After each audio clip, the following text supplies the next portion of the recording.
क्या राम की कीर्ति दुनिया में फैलती? क्या राम को सीता की प्राप्ति होती? नहीं, असंभव। राम के रास्ते में भी 3 नारियां हैं, एक नहीं है, 3 नारी। उसमें से एक नारी का वध करते हैं, दूसरी नारी का उद्धार करते हैं और अपने शक्ति के प्रताप से तीसरी नारी को प्राप्त करते हैं। वध किसका किया? ताड़का का। उद्धार किसका किया? अहल्या का। और शक्ति के प्रकाश में प्राप्त किसको किया? भगवती सीता। क्या सुंदर मेल है स्वामी और सेवक के चरित्र में।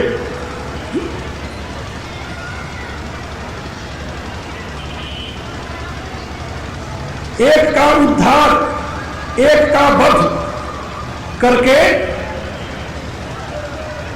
राम सीता को प्राप्त किए और एक का उद्धार और एक का वध करके हनुमान जी ने सीता का दर्शन किया। कहानी दोनों की एक सी है, लेकिन अंतर एक और है कि राम की परीक्षा लेने के लिए देवताओं ने कोई योजना नहीं बनाई, लेकिन हनुमान की परीक्षा लेने के लिए पहले देवता ही आड़े आ गए। जानते हो क्यों? तुलसीदास जी ने लिखा है, इंद्रिय सुर नान ज्ञान सुहाई, ये विषय भोग पर प्रीति सदाही।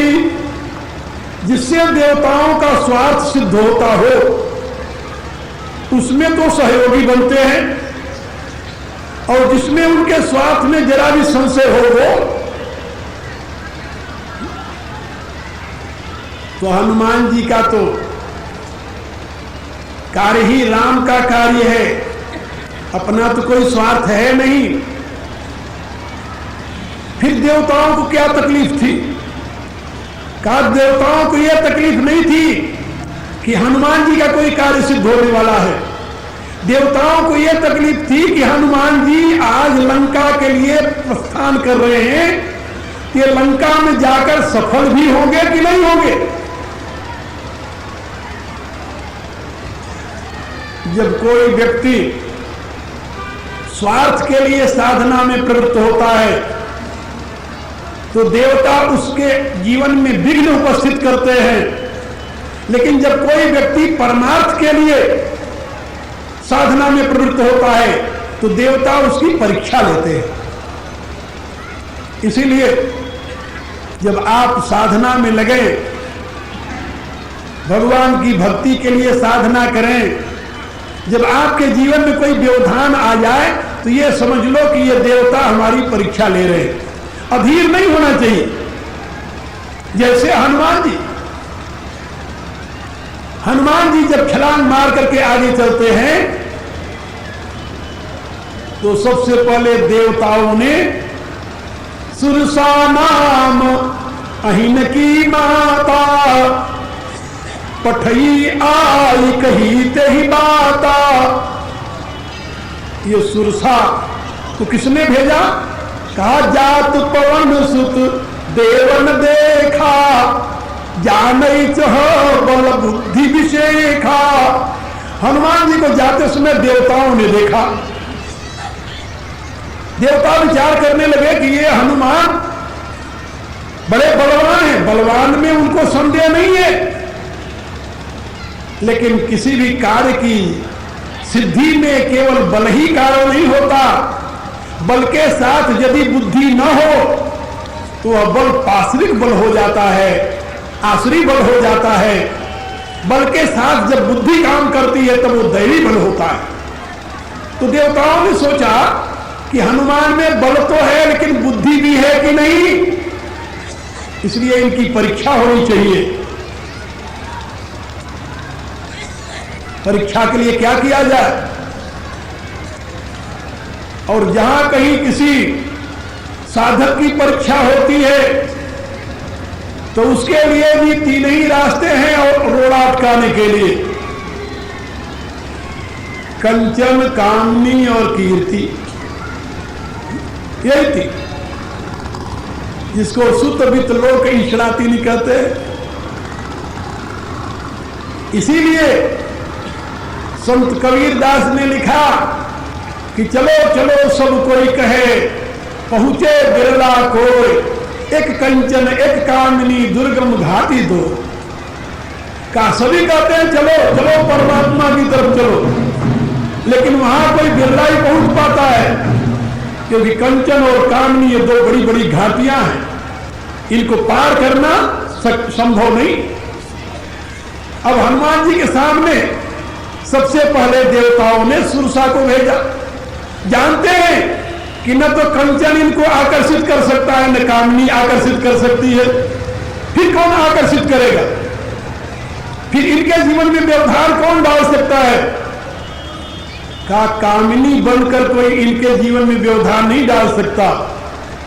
फिर इसलिए सुरसा को भेजा, एक राक्षसी के रूप में आकर खड़ी हो गई।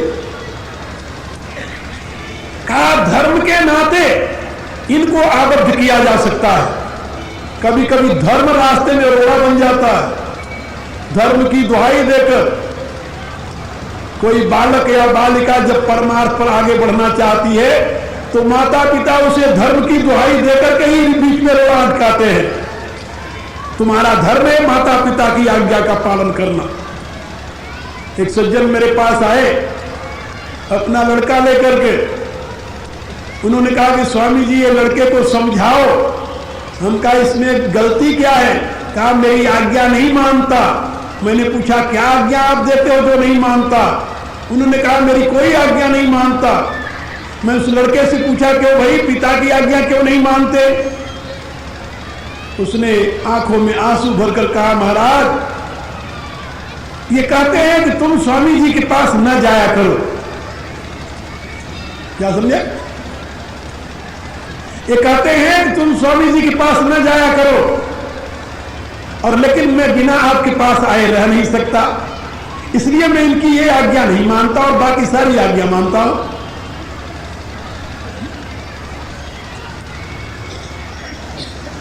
मैं क्या कहता हूं महापुरुष से? हम कहा क्यों भाई? बोले हाँ महाराज महात्मा के पास आते आते व्यक्ति की वृत्ति बदल जाती है, और कहीं मेरा लड़का महात्मा बन जाए तो। हम कहा तो तुम मेरे पे आकर दंडवत क्यों करते हो? हम भी तो किसी के लड़के थे।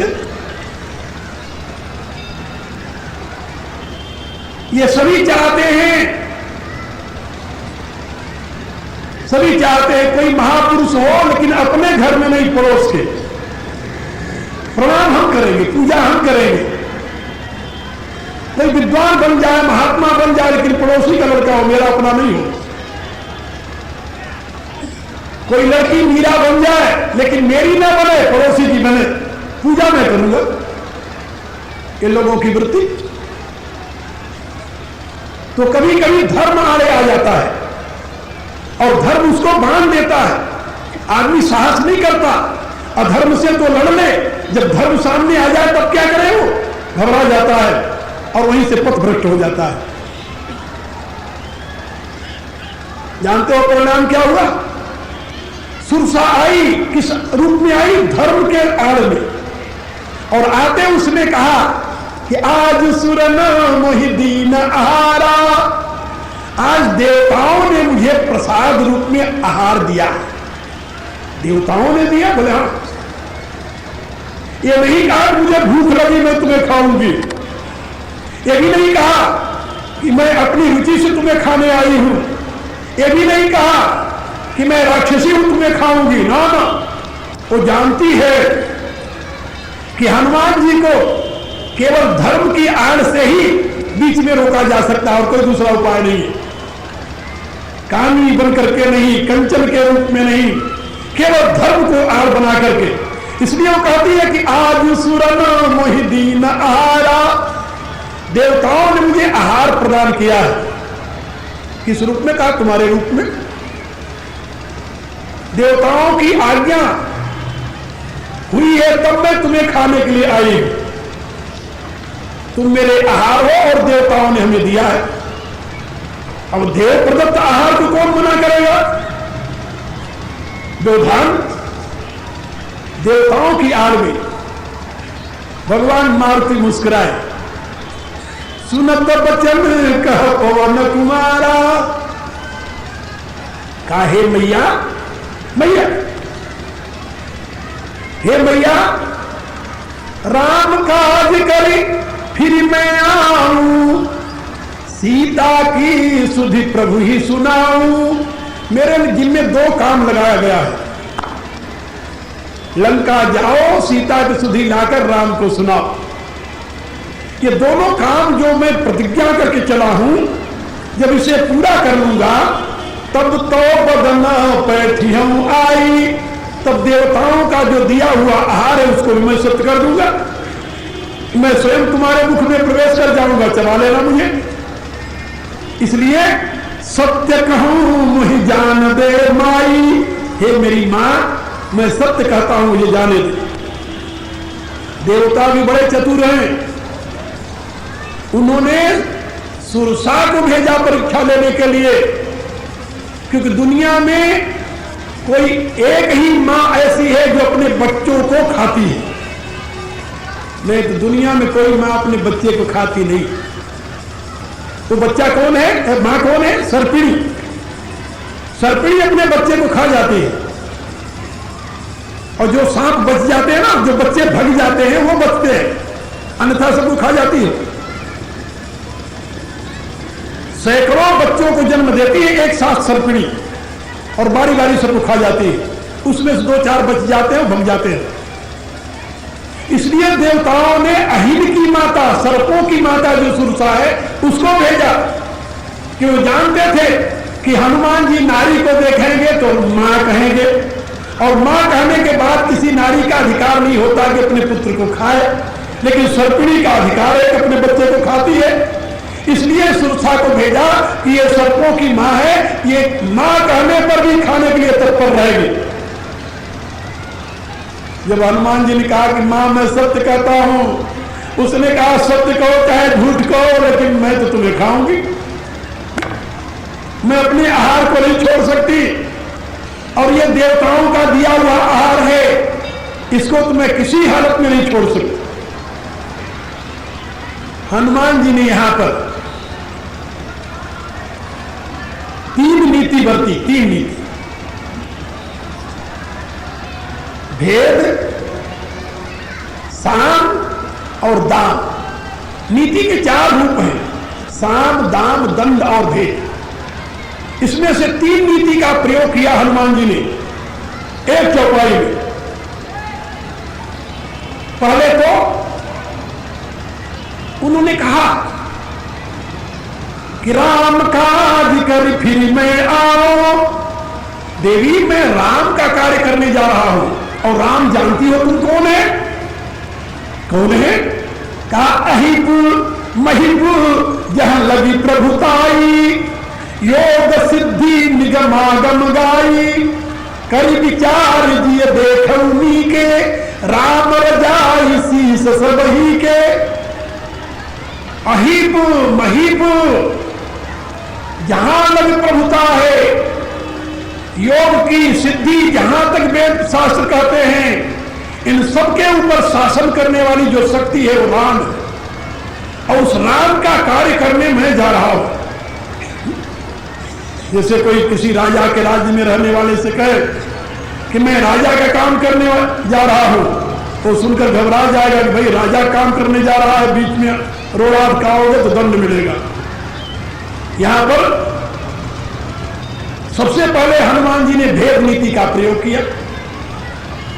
मैं राजा का काम करने जा रहा हूं, राम का काम करने जा रहा हूं। उसने कहा ना, चाहे जिसका काम करो, मुझे तो खाना है। फिर उन्होंने साम नीति का प्रयोग किया, साम नीति का। उन्होंने कहा कि देखो कि नारियों के हृदय में नारियों के प्रति संवेदना होती है, एक नारी दूसरी नारी के दुख को जितना जानती है उतना कोई पुरुष नहीं जान सकता। जब मैं इसे कहूंगा कि सीता की सुधि लेने में जा रहा हूं, जिस सीता को राक्षस हर ले गया है उसकी सुधि लाकर उसके पति के पहुंचाऊंगा, तो हो सकता है इसको दया आ जाए कि चलो एक नारी की रक्षा के लिए जा रहा है। हनुमान जी ने इसलिए तुरंत प्रयोग किया, सुनाओ मैं सीता की सुधि लेने जा रहा हूं और उनका समाचार मैं उनके पति को सुना दूं। लेकिन वो तो परीक्षा लेने आई थी, खाने तो नहीं आई थी ना, इसलिए उसने कहा कि इसका मुझे कोई असर नहीं है, चाहे जिसकी सुधि लेने तुम जा रहे हो, लेकिन मैं तो तुम्हें खाऊंगी। फिर अंत में दान नीति का प्रयोग किया। दान नीति, दान माने देना। कहा तब तो बदन पैठी हम आई, अभी तो तुम्हें मुझे खाने में दिक्कत होगी, लेकिन तब मैं स्वयं आकर तेरे मुंह में प्रवेश कर जाऊंगा। सत्य कहूं मुझे जान दे माई, हे माई मैं सत्य कहता हूं मुझे जाने दे। लेकिन याद रखो हमारे यहां शास्त्रकारों ने बताया है कि मनुष्य को पहले साम दाम और दंड के भेद, इन तीनों नीतियों का प्रयोग करना चाहिए। और जब इन तीनों नीतियों से काम न चले और सामने वाला तुम्हारी साम नीति से तुम्हें निर्बल समझ ले, दान नीति से डरा हुआ समझ ले और भेद नीति कोई उसके ऊपर असर न करे, तब क्या करना चाहिए? तो फिर हनुमान जी ने कहा कि फिर तो वो चौथी नीति, जब कौनी जतन, ये 3 जतन किया ना, कौनी जतन दे नहीं जाना, जब तीनों जतन से तीनों उपायों से उसने जाने नहीं दिया तो हनुमान जी ने गदा उठा लिया। क्या छाग्रसी न मोही कहा हनुमान, फिर गदा उठाया था, फिर कहा तू मेरे को देखा दिखाती है। दंड नीति का प्रयोग आखिर हनुमान जी ने जब गदा उठाकर कहा कि खा ले, तो तुलसीदास लिखते हैं कि जो जन भरी तही बदन पसारा और कपितन की नद गुण विस्तारा, तो उसने 1 योजन का मुंह बनाया, हनुमान जी 2 योजन लंबे हो गए। 16 योजन मुख ते ठहरू, तुरंत पवन सुत 32 भैरू, उसने 16 योजन का मुख बनाया, हनुमान जी 32 योजन हो गए। जस जस सुर सा बदन बढ़ावा, तास दुगुण कपि रूप दिखावा। बड़ा रहस्यमय प्रसंग है। सुरसा ने जैसे जैसे अपना मुंह बढ़ाया, हनुमान जी उससे दूना होते गए। अरे भाई दूना क्यों हुए, 3 गुना क्यों नहीं हो गए, 4 गुना क्यों नहीं हो गए, 1.5 क्यों नहीं हो गए, दूना क्यों? भाई बड़ा लंबा प्रसंग है और मेरे बोलते आधा घंटा हो गया, आधे घंटा और रह गया, और जो मैं बताना चाहता हूं नहीं बता पाऊंगा, इसको तो यहीं तक छोड़ दो। जब हनुमान जी को खाने में असमर्थ रही हो, उतने विशाल मुख बना लिया जब, तो हनुमान जी को ध्यान में था कि ये कह रही है कि देवताओं ने मुझे आहार दिया है, तो मैं देवताओं का प्रसाद बन इसके मुंह में चला जाऊं और मुंह से बाहर आ जाऊं, तो देवताओं की बात भी पूरी हो जाएगी, इसकी इच्छा भी पूरी हो जाएगी, मेरी भी बात रह जाएगी। इसलिए सतयोजन तही आनंद कीना, अति लघु रूप पवन सुतलीना, बदन पैठ गुनि बाहर आवा। उसके मुंह में जाकर के फिर बाहर निकल आए, छोटा रूप था उनका। जब बाहर निकल आए तो आश्चर्य से देखती रह गई। कहा मां तुम्हें देवताओं का प्रसाद मिल गया? प्रसन्न हो गई हो, खाने नहीं आई थी, परीक्षा लेने आई थी। यदि वहां पर हनुमान जी शक्ति का प्रयोग कर देते, परीक्षा में फेल हो जाते, और यदि मिन्नतें करते रहते तब भी परीक्षा में फेल हो जाते। इसलिए वहां पर शक्ति और विवेक दोनों से काम लिया। इसलिए जब बाहर निकल करके मांगा विदाता ही सिर नावा, फिर उससे विदा लेते हुए सिर झुकाकर कहा कि देवी तुम्हें देवताओं ने भेजा था ना, अब तुम समझ गई। सुरसा ने कहा वाह राम काज सब करी हो, तुम बल बुद्धि निधान। हे हनुमान सही में मैं देख लिया तुम केवल बल के ही निधान नहीं हो, बुद्धि के भी निधान हो। और राम कार्य अब तुम कर लोगे, क्योंकि जिसके पास बल है बुद्धि नहीं है वह राम कार्य नहीं कर सकता। जिसके पास बुद्धि है बल नहीं है वह अभी राम कार्य नहीं कर सकता। जिसके पास बल और बुद्धि दोनों होती है वही राम कार्य को करने में समर्थ होता है। राम कार्य का राम कार्य माने राष्ट्र कार्य।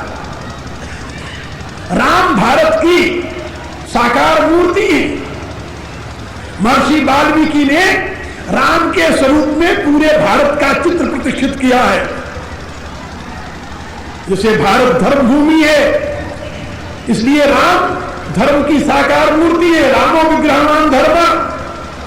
और भारत का मानचित्र क्या है जानते हो? भारत कहो तो उसका मानचित्र है उत्तरस्य समुद्रस्य हिमाद्रेश्चैव दक्षिणम तद्वर्षम भारतम नाम भारती तत्र संतति। समुद्र से उत्तर में हिमालय के दक्षिण में ये जो भूखंड है ये भारत कहा जाता है और इसी को हिंदुस्तान कहते हैं। हिमालयम समारंभा यावद इंदु सरोवरम, हिमालय से प्रारंभ करके इंदु सरोवर माने कन्याकुमारी, हिमालयम समारंभा यावद इंदु सरोवरम तब देव निर्मितम स्थानम हिंदुस्तानम प्रत्यक्षते। वह देवताओं द्वारा बनाया हुआ निवास स्थान हिंदुस्तान कहा जाता है। ये हमारे प्राचीन ग्रंथ हमें समझा रहे हैं। और राम का स्वरूप क्या है? महर्षि वाल्मीकि कहते हैं कि राम समुद्री गंभीरो, समुद्र जो है खाई एक बॉर्डर, उस समुद्र की तो गंभीरता राम में है। समुद्री गंभीरो और अचलो हिमवानियो, और हिमालय के समान राम अचल है। इसलिए समुद्री और हिमालय का जो क्षेत्र है ये राम का साकार स्वरूप है। और उस राम के विग्रह में इस विशाल पवित्र राष्ट्र में भारत भूमि पर इस समय आतताइयों का साम्राज्य है। रावण ऐसे आतताई इसके बहुत बड़े भाग पर अपना अधिकार जमाए बैठे हैं। हनुमान की प्रतिज्ञा है कि मैं राम कार्य को पूर्ण करूंगा, राष्ट्र को राक्षसविहीन बनाऊंगा और राम के यथार्थ स्वरूप को प्रतिष्ठित करूंगा, माने इस देश में पुनः धर्म राज्य की प्रतिष्ठा करूंगा। आज भी रावण के वंशज अनेक रूपों में बैठे हुए हैं जो बार बार घोषणा करते हैं कि इस देश को हम धर्म निरपेक्ष बनाकर रहेंगे। हम इस देश से धर्म को मूल से उठाकर बाहर फेंक करके रहेंगे। ये जो धर्म निरपेक्षता की दुहाई देने वाले हैं, याद रखो ये उसी आखिरी संस्कारों से युक्त है कि राम के अनुयायी नहीं है, ये रावण के अनुयायी है। क्योंकि धर्म विहीन धरती करने की प्रतिज्ञा रावण ने ली थी, राम ने नहीं। राम तो धर्म की संस्थापना की प्रतिज्ञा लेकर के अवतरित हुए थे और हनुमान उस राम कार्य के लिए सक्षम है क्योंकि वहां बुद्धि है और बल है। जिस देश के निवासियों में, जिस राष्ट्र के निवासियों में बल और बुद्धि का समन्वय होगा वही अपने राष्ट्र को उज्जवल बनाएंगे, महान बनाएंगे, कीर्तिमान बनाएंगे, वैभवशाली बनाएंगे। और जिस देश के निवासियों में बल तो है बुद्धि नहीं है, बुद्धि है बल नहीं है, तो बुद्धि है बल नहीं है, उनकी दुर्गति होगी जैसे भारत की हिंदुओं की हुई। बुद्धि तो थी, बहुत बुद्धि थी। आजकल बुद्धि की कमी है क्या? भारत के बुद्धिमान तो इसमें अमेरिका में छाए हुए हैं, अमेरिका में छाए हुए हैं। उनकी बुद्धि के वहां के लोग लोहा मानते हैं, लेकिन शक्तिहीन होने के नाते एक दरिद्र देश के नागरिक कहे जाते हैं। क्या शक्ति नहीं है? शक्ति भी है हिंदुओं के पास, भारतीयों के पास, लेकिन उनकी शक्ति बिखरी हुई है, संगठित नहीं है। संगे शक्ति कलव युगे, कहा कलव युगे नहीं, हर एक युग में संगठन में ही शक्ति हुआ करती है, विघटन में तो विनाश होता है। लेकिन दुर्भाग्य है इस देश के नागरिकों में आत्मबल दिनों दिन क्षीण होता जा रहा है और स्वार्थ की लिप्सा इतनी बढ़ती जा रही है कि उनका बौद्धिक बल भी क्षीण होता जा रहा है। हनुमान जी बल और बुद्धि के निधान हैं, इसलिए वो हम राष्ट्रवादियों के लिए आदर्श है, आदर्श। और हनुमान बल और बुद्धि से युक्त होकर के सुरसा द्वारा आशीर्वाद प्राप्त करके राम काज सब करियो तुम बल बुद्धि निधान, आशीष दे गई सो हर्ष चले। हनुमान आई थी भक्षण करने के लिए और गई आशीर्वाद देकर। क्यों? उसने देखा बल भी है, बुद्धि भी। कर्नल ताज ने लिखा है राजस्थान के इतिहास में कि राजस्थान के राजपूतों के पास इतनी शक्ति थी कि वे सारे विश्व पर शासन कर सकते थे, लेकिन दुर्भाग्य से उनके पास बुद्धि नहीं थी और आपस में ही लड़कर मर गए। एक दिन सुनाया था ना, राणा प्रताप और उनका छोटा भाई शक्ति सिंह, सुअर को मेरे बाण ने मारा या तेरे बाण ने मारा, इसी के लिए लड़ पड़े। और शक्ति सिंह छोड़ करके आ गया, मुगल साम्राज्य का सिपाही बन गए, अपने भाई से बदला लेने के लिए। क्या कहा जाए? जहां विवेक नहीं है, बुद्धि नहीं है, बल क्या करेगा? और जहां बुद्धि है लेकिन बल नहीं है, वहां क्या होगा? जिस समय भारत में मुसलमानों का घोर अत्याचार हो रहा था, उसमें क्या भारत में बुद्धिमान नहीं थे? क्या बड़े बड़े बुद्धिमान थे, लेकिन बुद्धिमान तो थे, उनके पास शक्ति नहीं थी, संगठन नहीं था, बल नहीं था। याद रखो, यदि महाराष्ट्र के शिवाजी, राजस्थान के राज सिंह और पंजाब के हमारे दशम गुरु तीनों की शक्ति एक हो गई होती तो भारत उसी समय स्वर्ग बन जाता। लेकिन दुर्भाग्य का यह स्वरूप था कि तीनों तीन जगह पर थे और अपने अपने ढंग से प्रयत्न कर रहे थे और विघटित शक्ति ने भारत को पूर्ण स्वतंत्रता प्रदान नहीं कराई। यह देश का दुर्भाग्य रहा और तीनों महापुरुष एक ही साथ हुए हैं, यह भी आपको आश्चर्य होगा।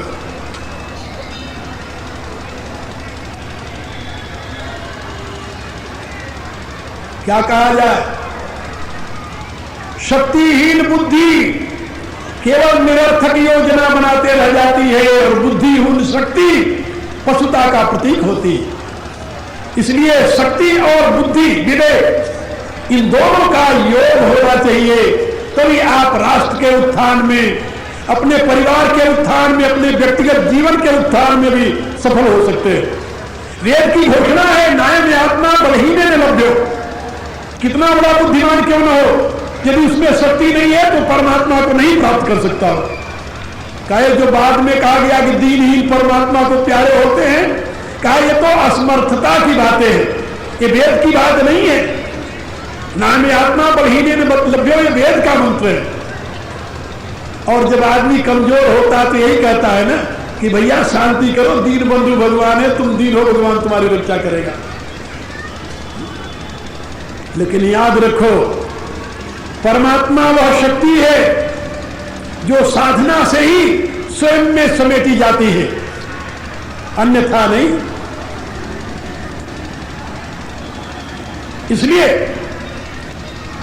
हनुमान जी से तो बड़े आप भक्त नहीं होंगे। तो हनुमान जी ने राम के नाते काम किया या कहा कि राम अपने आप काम कर लेंगे, हम बैठ के माला फेरे? क्या है आप लोग? यदि माला फेरने से काम हो जाता तो हनुमान जी गदा के उठाते, क्या जरूरत थी? लेकिन उन्होंने बताया कि केवल माला फेरने से काम नहीं होगा, राम को पुकारने से काम नहीं होगा, ढोलक मजीरे बजाने से काम नहीं होने का, भक्ति की कहानी सुनाने से काम नहीं चलेगा। स्वयं में शक्ति और ज्ञान का संचय करना होगा। एक है जो कभी शक्ति में और योग्यता दोनों में विश्व का आदर्श रहा है। आप उन पितरों की संतान हैं जिन्होंने विश्व को सही रास्ता दिखाया है। देवताओं की परीक्षा में पास होकर हनुमान जी आगे बढ़ते हैं। आगे उनको राक्षसनियां दो रूपों में मिलती है। एक का नाम है सिंहिका, जो समुद्र के अंदर रहती है, राहु की माता, और दूसरे का नाम था लंकिनी, जो लंका की रक्षिका।